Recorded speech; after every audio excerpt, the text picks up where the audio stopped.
You're probably noticing right away that this episode is already different from other podcast episodes that you usually get from me. And that's because today I wanted to share a journey. I wanted to explore something together that I don't think I've actually shared before. I'm really excited because I think what I'm about to share with you is going to educate you. It's definitely going to empower you, and hopefully it's a little bit entertaining as well. And what happened was I have really started to think about history and legacy and some buzzwords, but I'm going to make more money this year than I've ever made before. And that's been kind of a recurring theme, right? Ups and downs for sure, month over month, but annually I continue to increase my income every single year. And recently, a friend told me very kindly, as I was talking to them about just jobs and career and money and things like that, they said any company would be lucky to have you. You are like the ideal employee anywhere. Because sure, I do a lot on the side, right? You're listening to this podcast, you're listening to SEO for the rest of us, and that's great. And that's one of the things I do on the side. I also have a community for in-house marketers called All In. I do positioning and offer and productization coaching for SEO agencies inside a company called The Blueprint. I do a lot of consulting. I'm launching a new consultancy here in a little bit just for SaaS companies.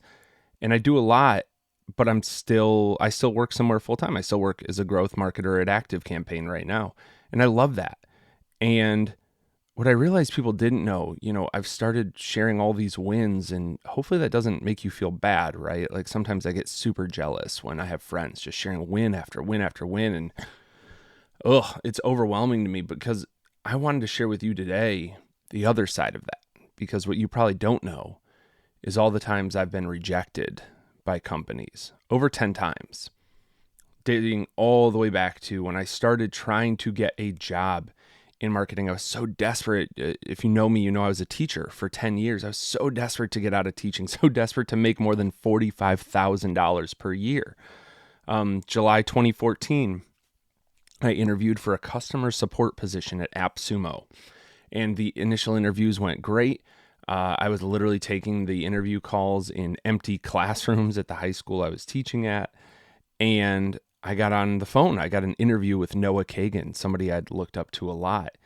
And he asked me what I was doing, and I told him about my side businesses and everything and how I thought it'd be perfect. Like I bought stuff from AppSumo to run those businesses and blah, blah, blah. And he asked me, he said, well, why don't you do that side business full time? And I think there was like an audible just pause. And I think he felt it, right? Because he knows bullshit. But I tried to bullshit anyways and just whatever. But the truth was I hated my side business at the time. I was running my jiu-jitsu company and I hated it. I'd ruined my passion, and I think he could feel that. And it was like, look, I don't, for probably many reasons, I wasn't a good fit. Didn't end up getting hired. I also thought I was a hot shot, and I asked him a hard question. It was like, ask hard questions.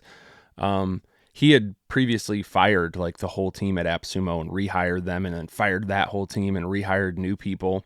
And I just said, you're hiring again. What's going to prevent you from doing that? And his answer was, well, I just won't. And that should have been a red flag for me, but I was so desperate to get out of teaching. And maybe you are in a similar situation where you're so desperate to get out of the thing, you're willing to run into something terrible to get out of something you think is more terrible.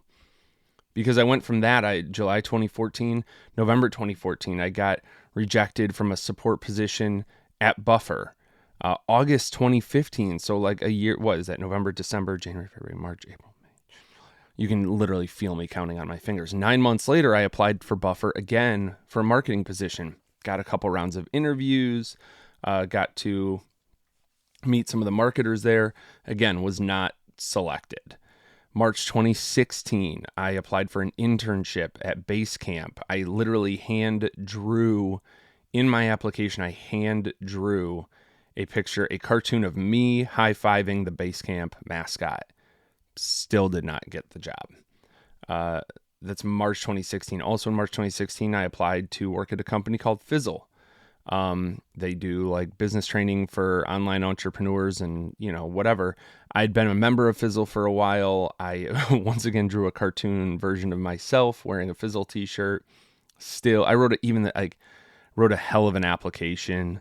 I think it was like a 12-minute read time. Still did not get that job. And what are we on now? Number 4? We're on number 4. Number 5, I applied to work at Close. Stelly FD generously went back and forth with me over a bunch of emails. And, just was like, hey, we need somebody with more SaaS experience. And back then I had none. So I waited a month. I applied again to work at Active Campaign. And you're like, Brendan, that's where you work now? Yeah, this is my second time applying to work there. March 2017, they had just raised, I think, a Series A of like $100 million. They hired a new VP of marketing, and the new I was like on final rounds. I'd been to the offices twice. I felt really good about getting hired there. And the new VP of marketing was like, we're not hiring anybody until I get a handle on things. I'm doing all the hiring now. I run this, froze everything, and I got locked out. April 2017, I was really kicking it into high gear. I was like, I can't keep being a teacher. April 2017, I applied to work at Groove, and I met somebody that I would consider to be a good friend now, Len Markinen. And he was just, like, I just wasn't qualified for that or whatever, but didn't get that job.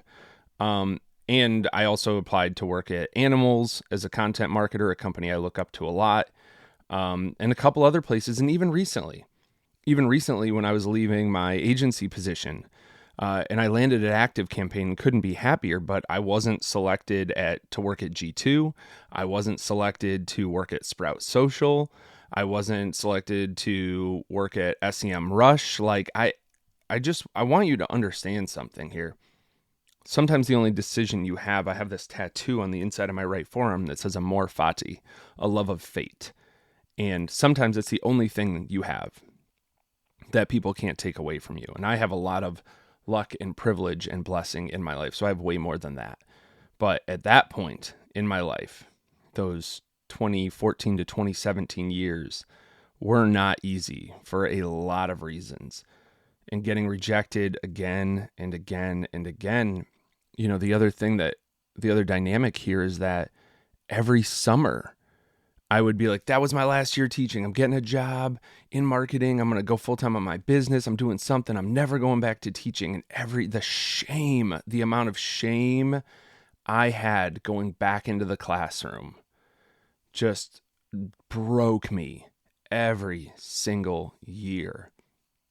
And it wasn't until May 2017, after all those applications, I finally got a great job at an agency. And I was there for a couple of years and I loved it. But it was brutal. It was hard to keep applying.